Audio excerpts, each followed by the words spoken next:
আসসালামু আলাইকুম, hello everyone. বরাবরের মতো আমি মিরাজুল ইসলাম আছি তোমাদের সাথে।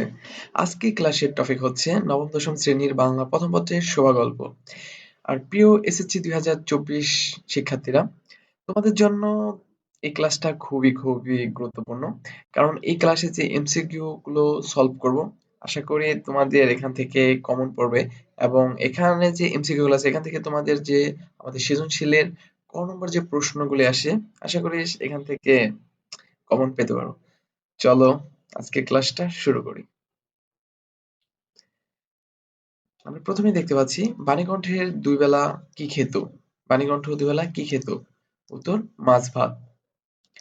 দুই নম্বর হচ্ছে পিতা মাতার মনে সে সর্বদাই জাগরুক ছিল কে? এটা হচ্ছে তোমার শুভা। শুভার চোখের ভাষা কেমন?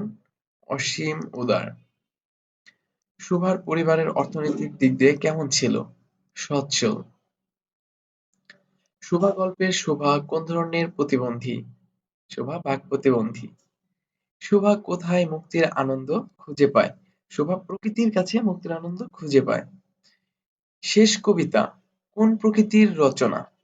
এটা হচ্ছে তোমার উপন্যাস। মর্মবিদ্ধ হরিণীর মতো শুভা কার দিকে তাকায়? প্রতাপের প্রতি।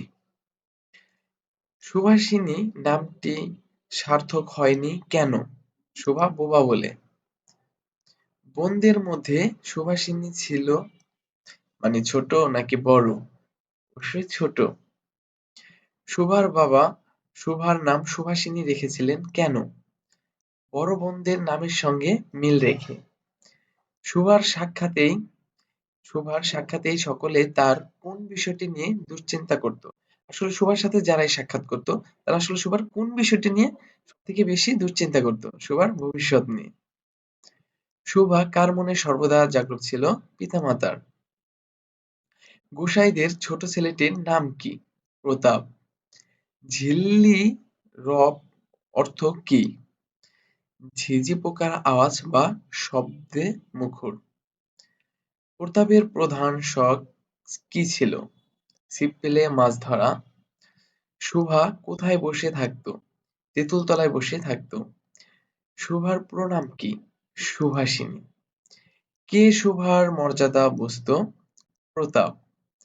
সুভাষিনীকে সবাই সংক্ষেপে কি নামে ডাকতো? শুভা। ছোট মেয়েটি পিতামাতার কোন অনুভূতির মতো বিরাজ করছিল? নীরব হৃদয়ের মতো। আসলে যে শুভার যে তোমার অন্যান্য যে বোনগুলো ছিল তার মধ্যে কিন্তু শুভা সব থেকে ছোট ছিল। এবং এই শুভার জন্য কিন্তু শুভার মা বাবার কিন্তু অনুভূতি ছিল কি নীরব হৃদয়ের মতো। শুভা কথা বলতে না পারলেও কি করতে পারতো? অনুভব করতে পারতো। শুভার মা শুভাকে কিভাবে দেখতেন? ত্রুটিস্বরূপ। শুভার সঙ্গীদের মধ্যে ভাষাবিশিষ্ট জীব কে? প্রতাপ। আসলে শুভার যেগুলো আসলে সঙ্গী ছিল মানে শুভার সবথেকে কাছের লোক ছিল তাদের মধ্যে একমাত্র ভাষাবিশিষ্ট জীব হচ্ছে প্রতাপ। শুভা রাতে ঘর থেকে বের হয়ে কোথায় লুটিয়ে পড়তো? নদীতটে। প্রতাপের প্রধান শখ কি? ছিপ ফেলে মাছ ধরা। শুভা কোন ধরনের প্রতিবন্ধী ছিল? বাক প্রতিবন্ধী ছিল। কে শুভার মর্যাদা বুঝতো? প্রতাপ। সুভাষিনী অর্থ কি? মধুরভাষী। সুকেশিনী ও সুহাসিনীর সাথে সুভাষিনীর সম্পর্ক কি? বোন। দেখো প্রশ্নটা কিন্তু তোমরা একটু বুঝো যে এখানে কি বলছে? সুকেশিনী ও সুহাসিনী সাথে সুভাষিনীর সম্পর্ক কি? অবশ্যই তারা তিনজন বোন। তারপরে দেখতে পাচ্ছি শুভার হয়ে কথা বলতো কে? প্রকৃতি। শুভাদের গোয়ালে কয়টি গাভী ছিল? 2টি। শুভা নিয়মিত কতবার করে গোয়াল ঘরে যায়? 3 বার। এখানে কিন্তু একটা জিনিস খেয়াল করো যে শুভাদের গোয়াল ঘরে কয়টি গাভী ছিল? 2টি। আর এখানে হচ্ছিলাম শুভা নিয়মিত কয়বার গোয়াল ঘরে যায়? 3 বার। একটা হচ্ছিলাম তোমার কয়টি গাভী আর একটা হচ্ছিলাম তোমার কয়বার গোয়াল ঘরে যায়। লোকটি নিতান্তই অকর্ম। লোকটি কে? প্রতাপ। রবীন্দ্রনাথ ঠাকুর কত সালে জন্মগ্রহণ করেন? 1841 সালে এবং এই শোভা গল্পটি লিখেছিল রবীন্দ্রনাথ ঠাকুর। রবীন্দ্রনাথ ঠাকুর কত সালে নোবেল পুরস্কার লাভ করেন? 1918 সালে।